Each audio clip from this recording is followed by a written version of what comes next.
नमस्कार. सध्या परभणी जिल्ह्यामध्ये आणि एकूणच मराठवाड्यातील परिस्थितीमध्ये मोठ्या प्रमाणात उष्माघाताची लाट आलेलं आपल्याला दिसून येतं आणि अशा परिस्थितीमध्ये आपण काळजी घेणं स्वतःची खूप आवश्यक आहे. शक्यतो आपली दिनचर्या अशी असावी की सकाळी आपण जे काही काम आहे ते 11च्या पूर्वी करणं अपेक्षित आहे आणि त्यानंतर संध्याकाळी 5 नंतर. शक्यतो दुपारी 12 ते 4 या कालावधीमध्ये महत्त्वाचं काम नसेल, अत्यावश्यक काम नसेल तर आपण घराच्या बाहेर न पडणं हे आवश्यक आहे.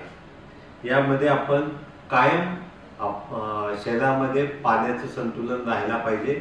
त्यामुळे पाणी असेल, ORS असेल, लिंबू पाणी असेल, अशा सर्व गोष्टींचा आपण जास्तीत जास्त सेवन करणं अपेक्षित आहे. त्याच्यामध्ये नारळ पाणी, लस्सी, ताक अशा पद्धतीचं आपण द्रव पदार्थ जे आहे ते घ्यावं. त्याचप्रमाणे बाहेर जायची वेळ आलीच तर आपण शुभ्र पांढरे कपडे घालणं हे खूप आवश्यक आहे. त्याचप्रमाणे टोपी किंवा कुठल्याही प्रकारचं शिरस्त्राण असावं की ज्यामुळे आपल्या सूर्याचा जे प्रखर किरण आहे त्यापासून आपलं संरक्षण होऊ शकेल. आणि या कालावधीमध्ये आपण काही काळजीसुद्धा घेणं आवश्यक आहे. चहा, कॉफी आणि जास्त तेलकट गोष्टी या आपण टाळायला पाहिजे.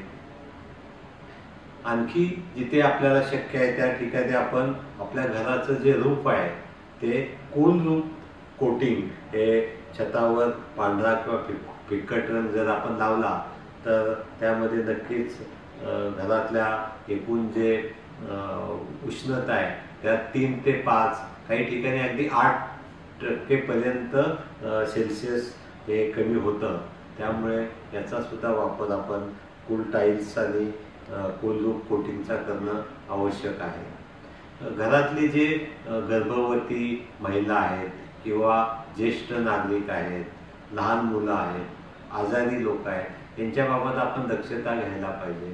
चक्कर येते, डोकं दुखतंय, उलट्या होत आहेत, घाम येतोय, अचानक बेशुद्धी असं येत असेल तर तत्काळ आपण उपचार करायला पाहिजे. आपल्या लगतच्या आरोग्य केंद्रामध्ये याबाबत जाऊन आपण उपचार घ्यावेत. सर्व शासकीय प्राथमिक आरोग्य केंद्र असेल, जिल्हा आरोग्य केंद्र असेल, उपकेंद्र असेल, या सर्वांना सूचना देण्यात आलेल्या आहेत की या ठिकाणी आपण जेव्हा जाल तेव्हा तातडीने आपल्याला याच्यावर उपाययोजना करण्याच्या सूचना दिलेल्या आहेत. तथापि आपण मात्र वेळेत या ठिकाणी जाणं आवश्यक आहे आणि एकूणच या उष्माघाताचा कुठलाही बळी होऊ नये यासाठी ज्येष्ठ नागरिकांनी, महिलांनी, मुलांनी आणि सर्वच नागरिकांनी काळजी घेणं आवश्यक आहे. कारण सर्वात मोठा आपला जीव आहे आणि तो शासनाच्या दृष्टिकोनातून, आमच्या दृष्टिकोनातून आपण भोमोला आपलं मोल खूप मोठं आहे. तर नक्कीच आपण स्वतःची काळजी घ्या आणि सुरक्षित राहा. धन्यवाद.